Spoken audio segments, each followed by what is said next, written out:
Okay, well, welcome to the session on regulation. Over the next 40 minutes, we're going to get into some discussion about the extent to which regulation can drive the right kinds of behaviours. We'll talk about whether there is indeed too much regulation or not enough. And if you think there's too much, we can also get into the extent to which technology can help to offset some of that regulatory burden. We've got a great panel here this afternoon to talk about all of these issues. I'm going to let them give a 30-second intro to themselves rather than me do all the work. So I'll let them do that first. Just before they do, just to remind you, please do send the questions in via the app and vote for your favourites, and we'll try and get to some of those as the session unfolds as well. So let's get you to introduce yourselves. Charlie, do you want to start? Hi there. I'm Charles Delingpole from ComplyAdvantage. We're building a live, real-time database of terrorists and money launderers, which can be used to help FinTechs and other companies manage their financial crime and terrorist financing risk. Thank you. Hello, my name's Edmond Dilger. I'm a founder of Policy Castle. We're a digital insurance technology platform. We're all about using data better to serve customers and also insurers. And we sell household insurance specialist, household insurance direct to customers, and we also have a white label platform for other distributors. Hi, I'm Matt Van Buskirk from Hummingbird. We're building a collaborative financial crimes investigation platform, which is leveraging machine learning and data visualization to try to improve the effectiveness of investigations. And I'm also an ex-regulator, so bring that perspective. Hi everyone, I'm Savova. I'm the CEO of PensionBee, and PensionBee is an online pension manager. We help people to find and combine their old pensions from previous periods of employment into one new online plan. Nice. I'm Shefali Roy, and I'm the Chief Operating Officer and Chief Compliance Officer of TrueLayer. TrueLayer is a platform that allows you to access your users' data with their consent and their bank account, and we leverage PSD2 and open banking. Great, thank you. Excellent. So we've got a good cross-section here this afternoon. I'm going to start with the obvious first question, which is to challenge the title of the session. So arguably, it's either too much regulation or not enough. And fintechs might feel that there's too much of a regulatory burden on them. They might feel, for example, that people should just be given information and then let the buyer beware. So where do you stand on that? Do you think it's too much regulation or not enough? So let's just get a quick view from each of you. So we'll start from Shefali at your end. I think it's self-evident that letting us handle our own things and let technology self-regulate is not working. And so, to some degree, it is a requirement that we have regulation. We work in financial services.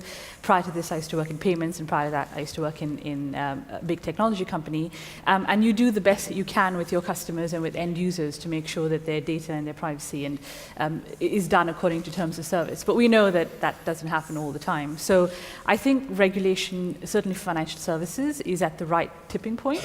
I think there could be a bit more in certain aspects, and depending on which regulator you work with and which jurisdiction. But my view, Yvonne, is that I think it's a really good thing, and it's good for customers and for businesses. Okay. Romy? So I tend to err on there's too regulation in some areas side and not enough regulation in others. On the fence. A little on the fence.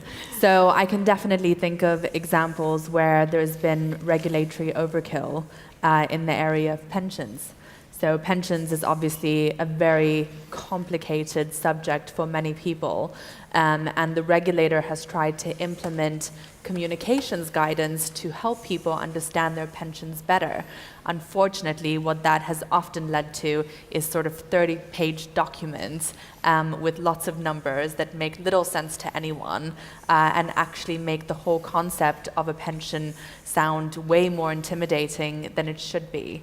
And so there are often times, I think, when the regulator is trying to do the right thing, but ends up kind of doing something that negatively impacts a market or negatively impacts consumers. So that's kind of too much. And then I think there's too little regulation in some of the newer emerging areas of finance, where there's a lot of information asymmetry between kind of the seller and the buyer who's supposed to be beware. You can't really beware if you don't have the right information. So it's definitely a bit of a balancing act. Sure. And Matt? I feel that there is maybe not a question of too much or too little, but just the wrong regulation now. One thing that my role before Hummingbird, I was the director of compliance for a startup called Circle, and I think that fintechs in general have the opportunity to be better about compliance because they're not burdened by a lot of legacy infrastructure that most financial institutions have. So the problem is the regulatory regime that most of the countries around the world have implemented is very process-oriented, very rules-based, and it tends to lock in certain ways of doing things. And then if it's the way something has been done in the anti-money laundering space, as an example, for 30 plus years, if you're not continuously updating the rules and expectations, you're going to end up with the sort of global criminal element continuing to evolve their techniques, and it will break the control structures we have in place. So a fintech that takes its compliance obligations seriously, I think, can really build a superior compliance program. And the difference in how they need to be regulated is if you can come up with ways of measuring the effectiveness of their programs rather than how they go about achieving their results. It requires a lot of additional thought, but I think that there's an opportunity to make regulation. We need to have the regulation, but it needs to be focused on effectiveness. Okay. Yeah. Edmond? I guess I'd pick up a slightly different slant on the question of sort of buyer beware. I don't think fintech should be held to a different standard from the rest. I agree with the comments made about sometimes regulation doesn't work very well and new technologies may seem it needs to be different. But sort of fundamentally, I don't think we can say, well, to our customers, buyer beware. It needs to be the same standard that anyone else is held to, and actually we should be better. It's a very poor sale to a customer if you say, by the way, this might not actually work. And I know that's not what anyone's suggesting. That's sort of the base level, and maybe it's more about standards. We need to make sure we're applying the standard, which is what the regulation is really trying to embed. And then we have to make sure the regulation is appropriate, as you said, in the situations where there's a huge amount of verbiage because regulations have said in one way, which means that lawyers have had to draft all these things. Sorry, lawyers. That's okay. That's not what we're trying to get. We're trying to get to clarity, and that's the good part of the fintech. But I think we have to uphold the same rules as everyone else. Yeah. Okay. And Charlie? Yeah. So I guess to kind of echo some of the themes previously articulated by the panel, in terms of looking at the actual underlying question, it isn't really a question of too much or not enough regulation, more kind of the different dimensions of supervision and legislation and enforcement, and looking at the broader levels of the different actors in the broader ecosystem. So previously I started a fintech company, and even though we weren't regulated at all, we found it almost impossible to even open a bank account. And that's because the banks themselves were acting as the regulators and enforcers.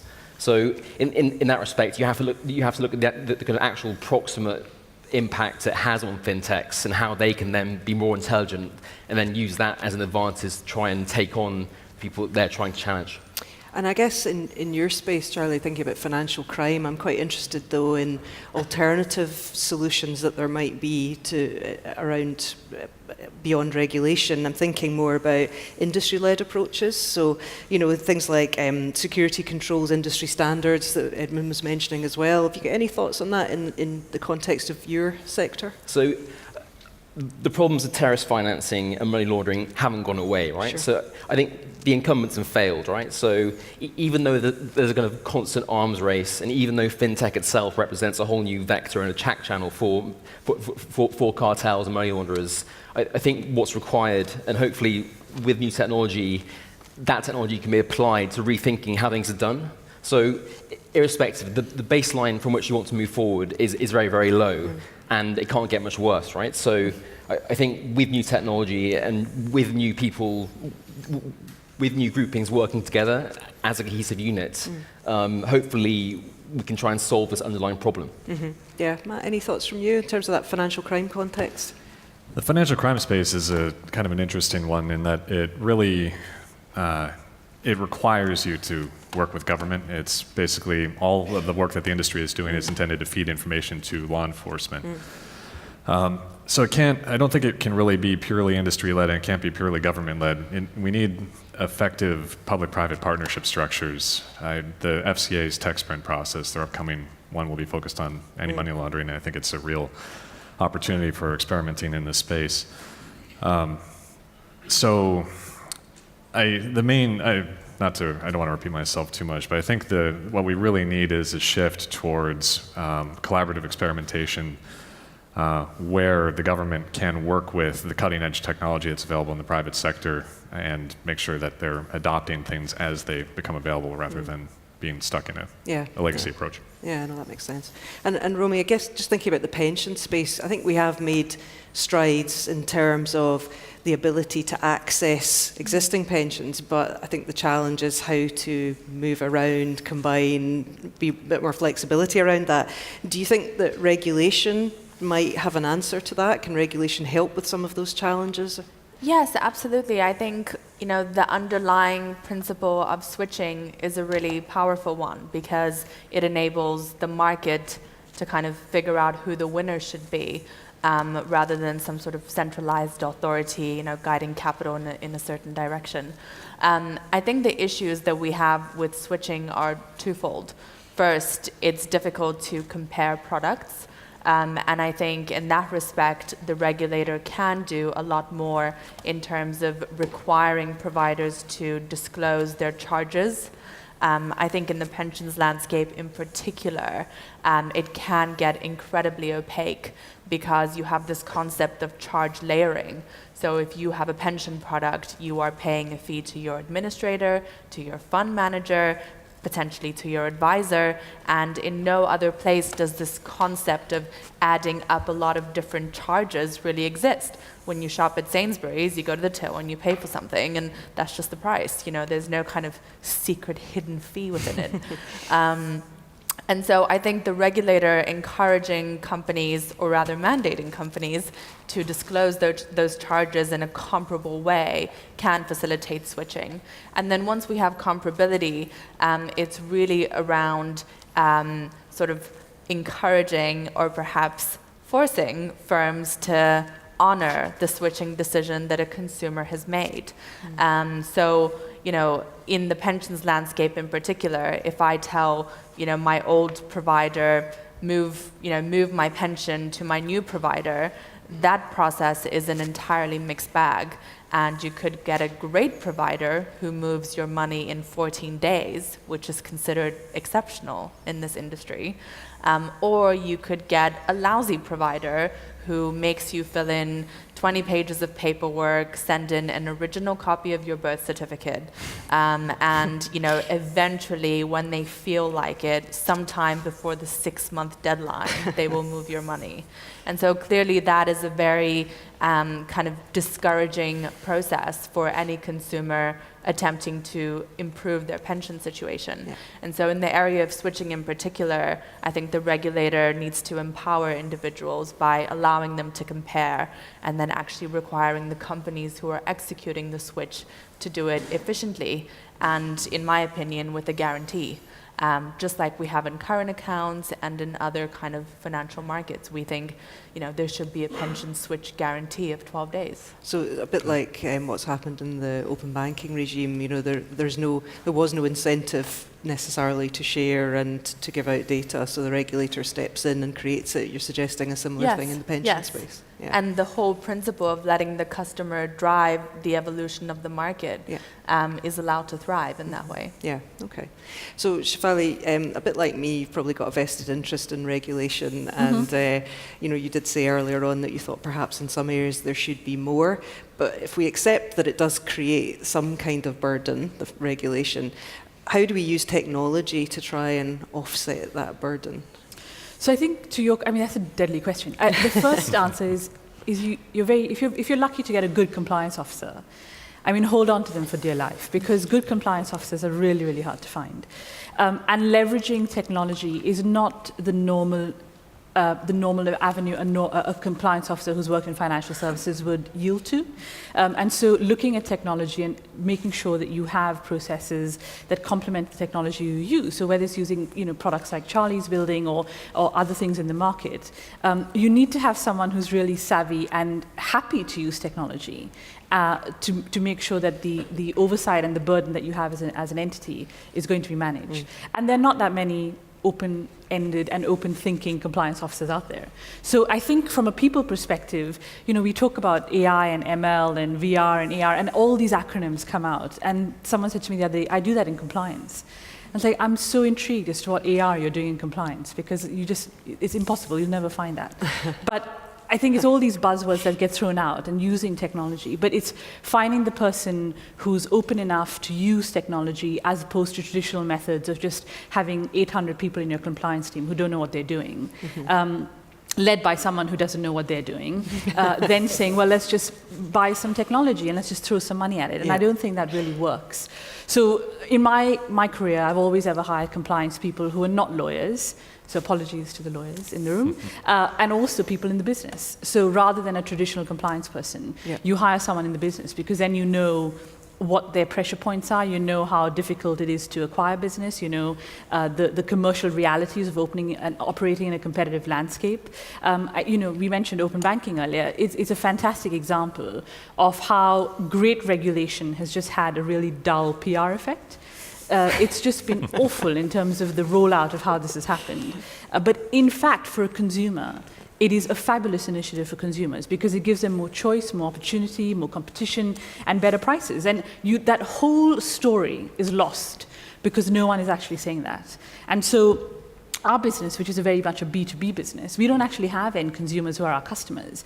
We have end consumers, and translate that into voters, by the way, who then say, what does your business do, and how do we access all these great apps, and how do we get more competition? And so we're finding that we're doing work on the compliance and regulatory front to a client who's actually not our client.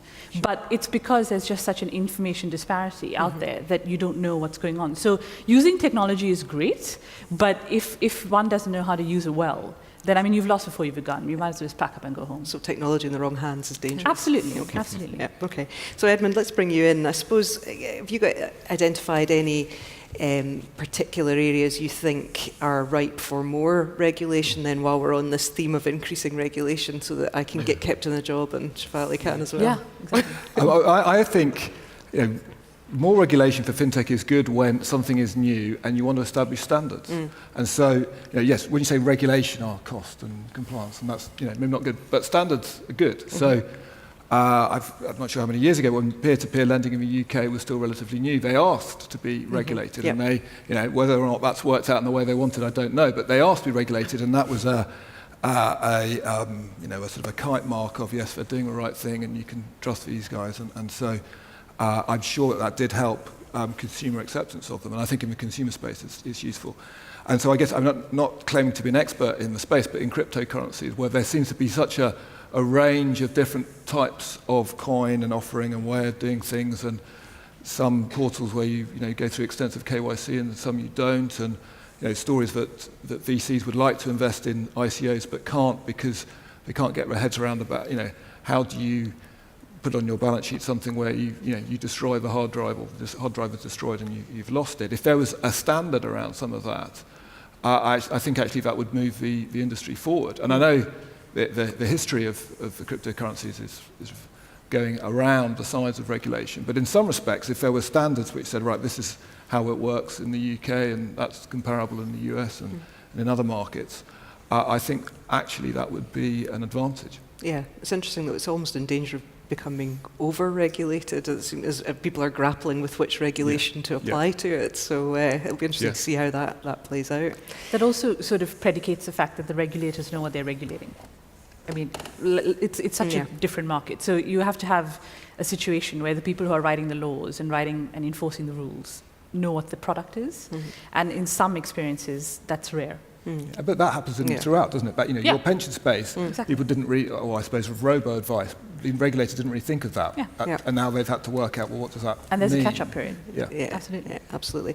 Okay, well, let's put this into a context. Let's use the dreaded B for Brexit word and pick that up in the context of regulation. It's hard to discuss regulation without talking about it. So I'm interested in a view from you about the opportunity or threat that Brexit represents in relation to regulation, because on the one hand we have all the discussion about keeping in line with EU regulation, and that's important, but on the other hand you could look at examples like Switzerland and Singapore where they've gone out and gone ahead and gone all in certain areas and have attracted fintechs as a result and have taken more of a leading role in relation to regulation. Arguably, is there an opportunity for the UK to do a similar thing? So I guess what implications do you think that Brexit has in relation to the regulation of fintechs? Charlie, do you want to kick us off on that? Sure, okay. I don't think it will really help, right? Firstly, the incentive to be based in the UK is gone in terms of passporting to the rest of Europe, right? So instantly you have to re-register in Latvia or somewhere else, right? So there's a smaller market size. In terms of the deal now, there isn't huge amounts of divergence from the EU in terms of PSD2 or GDPR, AMLD5, right? So in the short term, you've lost the market, you have the same regulations, that there's added cost, right? So if there is going to be a global Britain, no one's really explained to me precisely how it works. Okay, there you go. I guess I'm going to follow that with. It will be interesting to see. Prior to the financial crisis, we had light touch regulation, and that was seen as a selling point. And I guess generally that didn't work out quite in the way that it was intended. Yeah. So I don't know the answer, but I think I suspect we'll stay in line as much as possible. Actually, as Jolly says, we're not going to sort of reverse the things that have been done with Europe. And actually, I hope that we stay fairly robust around that. Yeah, I suppose I was thinking, there's obviously short term and longer term as well. Short term, I suspect everyone would say we're probably going to stay broadly in line, but I guess I was interested in that potential for a longer term opportunity to perhaps lead the way in certain areas. No. The FCA the FCA is still, from our perspective as a US-based company, we still want to come here because the FCA is really breaking new ground in how things should be regulated. And as Chris Woolard from the FCA said yesterday, in the case of AML, AML is a global problem and it needs a global government approach. You can't have fragmented regulations between different countries because criminal organizations are international. So the work that the FCA and other regulatory agencies like the MAS in Singapore and others are doing to sort of establish new international approaches to these things. From our perspective, if I were a fintech, still it would be a problem, but for a RegTech company, it's not a bad situation. Yeah, fair enough. Well, I guess it really depends on which business sector you're operating in. So in the pensions landscape, we never benefited much from European regulations anyway, because pensions is non-MiFID business. So from our standpoint, if we want to go abroad, we need to find regulation abroad anyway. And so from looking at just that, Brexit is a non-event. Now, on the other hand, what you don't want happening is the sort of, the spillover effect into the other areas of fintech that we all rely on. Because, what makes the UK great as a fintech hub is the ecosystem. And so if you are having regulatory divergence, then there is a risk that the ecosystem overall will be disrupted. And then there's a bigger question of, is this a good place to have a company? I think the country will do a lot of things to mitigate that, just because financial services and growing financial services are accounting for a large proportion of GDP. But I do believe that the Europeans have a stronger hand than the UK, and that some of the business that is here in the UK looks very attractive to people in Paris, to people in Frankfurt. So I do expect there to be more of a battle for fintechs, which perhaps is a good thing. So I think you can see kind of on both sides why it may be a threat to us, but why it may open opportunities overseas that we didn't have before. Yep. Okay, yep, that makes sense. For me, just quickly, I'll take a contrarian view, actually. For us, because we work in this open banking world, ironically, the legacy of Britain is open banking is going to happen on the continent, and the model will be the British model. So we're leaving, but we're giving them something really delightful, which is this whole idea of what open banking means and how we're opening up the world of financial services. And so in our world, we've had very much the French and the Germans look at how open banking has been implemented in Europe and mirrored that and complemented PSD2, which is the new Payment Services Directive, and thinking about how they're going to build and bring in more banking entities in Europe into this whole model and open up financial services. So rather weirdly, we've had the opposite actually effect, and certainly for our business. So yeah, you have the admin problems of opening up a new entity in a new jurisdiction, and there's going to be a talent shortage and all that sort of stuff. But from a purely practical point of view in our business, Brexit's not been that bad, actually. Okay. There's a question from the audience for any of you that would like it, asking about whether or not regulation or guidance should be technology specific. You know, should we have technology specific stuff? For example, AI. There's regulation specific to that. Anyone got a view on that? Oh, Charlie's got a view on that. Yeah, Go so on. this fits into the fundamental divergence between the US and the UK model, right? Yep. So principles versus rules-based, right? Principles is you can't finance terrorists. Rules is you have safe harbor if you submit every transaction that's suspicious, right? Like, if you're leading a team, you can't tell the team you have to build a bridge. You have to say you try and cross the river, right? So I think being overly prescriptive in terms of how you tell anyone to do anything is extremely damaging. So I think it's kind of like incredibly myopic and like damaging to prescribe anyone specifically how to do anything. Yeah, yeah. But I think it would be helpful, though, you know, perhaps on some of those topics, if there was more guidance. If you're trying to do something different, and you know, in aspects, your robo-advice was a big part of that. It took a while to sort of work out what's going on, and you know, I'm not suggesting that the FCA should sort of become bigger and bigger and bigger endlessly, but it would be helpful in new areas to be able to sort of just, you know, more debate around how to go in a newer direction without having to have a sort of a full sandbox type of, which actually I think the sandbox is great, but sometimes you just want a question answered, not a whole process around it. Yeah. And, sorry, I mean, Romina. I think principles are great. I struggle with measuring success against principles. And so in the FCA's world, we have the treating customers fairly principles, and principle 6 is around switching, right? And there should not be unreasonable barriers to a customer leaving you. But what is unreasonable? And so the principle is very good, but my interpretation as a FinTech of the principle is going to be so different from the interpretation of an incumbent. And so I do think that, principles great as guidance, but rules in particular, where we find things really important, is probably the balance that we have to strike. Okay. On that technology front, one of the reasons why in the United States the banks have been so slow to adopt cloud technology is that the examination handbook that regulators were using for information technology was updated for the first time in over a decade last year. Yeah. So even up till 2016, or 2 years ago now, even up till 2016, they were being held to technology standards that were written in 2003, 2004. So I think that there is a right place for both rules and principles, and I definitely think that the technology side of it should not ever really be in the rules side of things, because you'll be locking in whatever the current situation is. It's interesting because cloud's a good analogy. I was thinking about that myself, that we've been doing a lot of work in that space, and the challenge that your day-to-day general counsel or whoever that's asked to tell the board whether it's okay to go to the cloud faces when they don't really have something they can bring to ground. They've got principles and everyone's very positive about cloud, but is it okay in this? That can be the challenge at times. So it's getting that balance right without going down a rabbit hole and finding the technology's moved on and doesn't fit anymore. Yeah. Charlie, you wanted to come in earlier. I think you said that it's very difficult to assess whether or not the principles have the desired impact.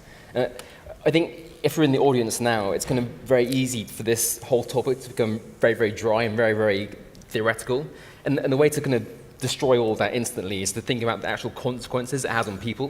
And so in terms of ideas having consequences, if it's pensions, it's working for your entire lifetime, having that being stolen by Philip Green, or it's kind of a terrorist destroying your family, or it's money launderer being able to traffic humans, right? So I think fundamentally you have to look at the consequences that ideas and principles and regulation have on people, and given how broad-reaching finance is, the regulation, at least for me, is fascinating in terms of the different dimensions and impacts it has all over the world in different industries and people. And thinking about the pace regulators move at, we've talked about guidance, regulation.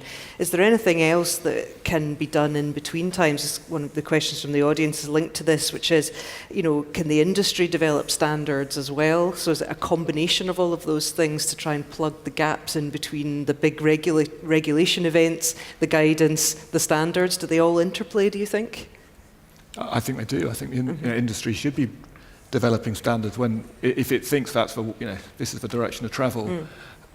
Regulators, I suspect, would be quite happy to follow that. So you have an opportunity in a new space to we think this is the right way to go. And if you're so often in life, if you're providing the problem and the solution at the same time, then people are quite happy to go along. I'm not saying 100%, but it tends to be adopted, doesn't it? Sure, absolutely. Yeah, so your point is that the industry can be trusted, right? No, it's not actually. But I mean, if we whatever the different sector is, we think this is a problem and we have something that is a solution, we can go there. Actually, I'm not suggesting that FinTech can just be trusted. I think we are the same as everyone else, and we're just as likely to make mistakes. And so regulation is absolutely needed. Where there's an absence, I think it is a good thing for industry to try to find solutions. The thing you missed, I think, when you said that the P2P regulators asked for regulation, was part of that was a Trojan horse for anti-competitive behaviour. Sure. As soon as you get in an entry, you want to erect barriers to entry, so therefore, if you can stop anyone else coming in, that's great. I mean, also it's so people don't come in and start lending based on Facebook data, which is insane, right? So I think, it's complicated, and it can be used as something which is a Trojan horse for something else. So I think it's... again, another dimension which is, again, equally fascinating. So how does collaboration work then? The audience are asking as well, what would collaboration look like between regulators and regulated entities? Is that something where maybe technology could play a role as well? Shefali, have you got any thoughts? Yeah, I mean, absolutely. I think certainly in my world, in working in financial services and in payments and now in data, when you have lobby groups, but also entities and also the regulators working together and standing and having out guidance and operating principles, that works. But again, I mean, to Charlie's point, you have to abide by them. I mean, you can be a signatory to them and say, well, these are great principles and I'm happy to be a signatory to these principles, but then you have to implement them. And then when you do something silly, you actually have to put your hand up and say, well, I did something silly. That last bit very rarely happens. I mean, as you can see with today's, Facebook, Cambridge Analytica fiasco. So it's very much a situation where operating principles are great and rules are great. But one of the things I would like to say as well is, which is a bit sort of off topic, is in this whole idea of what we look at regulation, and particularly in technologies like AI, we have to talk about ethics. And we have to talk about how we look at ethics and how we look at designing principles or rules or regulation around technology such as this, which is so advanced, and what we do with it. So and I don't know how you write rules about ethics. I mean, you can write a code of conduct, but okay, great. I'm not sure what real implication that has. So I think with all of these technologies, it can be done. There's a lot of collaboration that can happen, but everybody at the seat at the table has to really agree to them and buy into them. And when they do something silly, as I say, put their hand up. Okay. I mean, I think that ethics are in many ways a great solution to the regulatory problems that we have, because the regulator struggles to keep up with changes in technology, and therefore you have to find ways of trusting businesses to keep up with what is right based on the evolution of technology. So in our business in particular, we very much try and live the principles around the customer is at the forefront of everything that we do. And if you really focus on fair outcomes for the customer, then all those small decisions that people need to make every single day that you just can't regulate for because it would take an enormous book that no one would read, suddenly become a lot clearer. And so if you encourage people to ask themselves the question, is what I am doing the right thing for the customer, then you don't need to refer to page 756 to get the answer to that. You can come up, with an answer yourself. And that is really a way to also stay efficient in a growing business. So I definitely think it's the answer to a lot of things. And I think that on the measurement front, which is really where the challenge comes with ethics, there are new methods that are evolving in terms of measuring the gap between how your employees see the business, how customers see the business, and how management sees the business. And if you don't have alignment between those things, then it often indicates that you've got some kind of a problem. So I think that focusing on ethics and finding ways to measure that is a good way to stay ahead. Okay, no, that makes sense. So there's been quite a lot of consensus that rules are great. There you go. Rules are good. I guess I'm interested, just sort of closing things up, but can we think of any examples maybe where rules haven't been so great? Matt, I suppose I was interested in whether you had any thoughts on, in a real world sense, has there been an example where over-regulation has actually caused detriment to the consumer as opposed to rules being great? Yeah, I think we've had a financial inclusion section to this whole event, and I think I believe that misplaced compliance requirements have resulted in major financial inclusion issues. Like, know your customer is a major blocking factor for people actually being able to get access to financial services. Because if you are more expensive to verify, it means that you have maybe a thin financial history or you have poor identity documentation. That tends to disproportionately hit the global poor above anyone else. And the existing KYC regime is also fairly ineffective. I have seen some work that some of my colleagues have done where we're able to show that a fraudster was more likely to bypass a KYC check than the real person because they're using stolen identity databases and scripts to enter the information, where a real person will make fat fingering errors occasionally. Right. So if we're being held to a regulatory expectation where a criminal with stolen information is more likely to pass it than a real person, then we need to rethink that. So yes, I think that if we can be more efficient in compliance and more targeted here, we can lower carrying costs for the average consumer, which will end up having, hopefully, benefit to financial access. Okay, great. Well, there you go. We've heard it here. Rules are great, but perhaps not always. Okay, thank you to all of you for your contributions. That's been really good discussion. And thanks to all of you for the questions that you posed to us as well. Would you join me in thanking the panel?